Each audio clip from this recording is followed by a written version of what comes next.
Thousands and thousands of NHS workers and freedom fighters were outside Downing Street in Westminster, showing their opposition against the health mandates.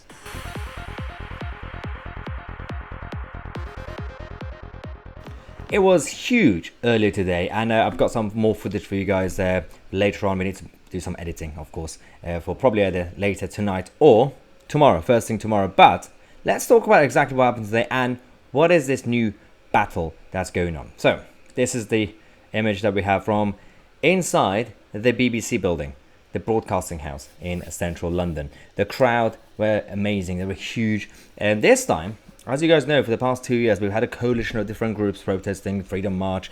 But this time it's a very, very specific cause. It's about the mandates when it comes to the NHS workers. And overwhelmingly, a lot of people are now changing their mind and becoming pro-freedom because of the way the government have implemented every single measure and the way the narrative is going. Irrational policy, completely unnecessary policy, and it will create a problem, a massive emergency and crisis inside the healthcare system if they don't make a U-turn, because within the next few weeks and days, you're going to have a lot of workers who will be fired, and then they're going to blame us.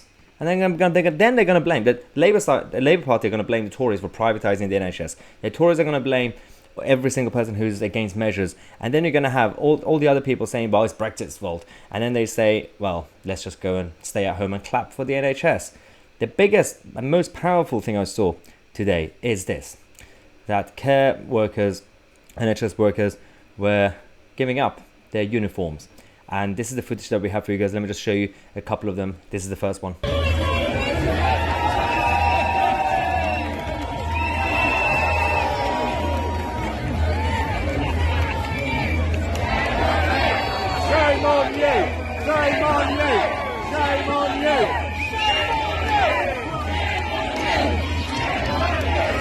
Now, there are definitely discussions inside the government about a potential U-turn when it comes to this policy, and this pressure definitely helps.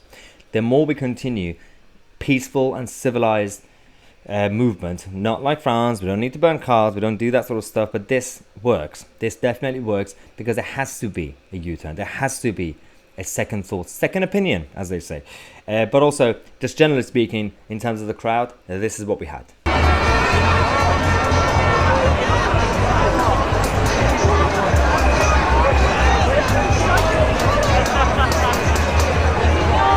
Now, ever since it started a few hours ago in central London, I have been checking the mainstream outlets, your BBCs and Skies and Channel 4s and all these guys.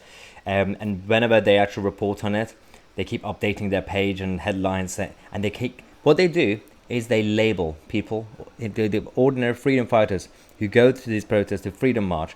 They label them, they name them, they try to just do name calling because that's the best way to alienate people instead of actually having a discussion, have a debate. Apparently that you cannot do.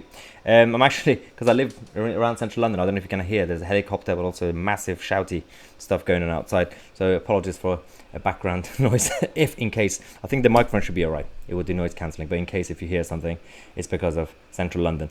All the massive freedom march has been happening, and I think I am very hopeful, I'm very optimistic and positive because the way things are going and the shambolic situation in Downing Street, that they are potentially going to be making a U-turn. So keep up the good fight, everybody. Thanks for all the support, and thank you to everybody who went along to this march earlier today. And if you're still out there, then definitely get a Starbucks coffee or Costa coffee because it's very, very cold. I don't know why I said Starbucks. It's not sponsored. Definitely not sponsored. Thanks again, guys, for watching on my Tousi, and we are the media.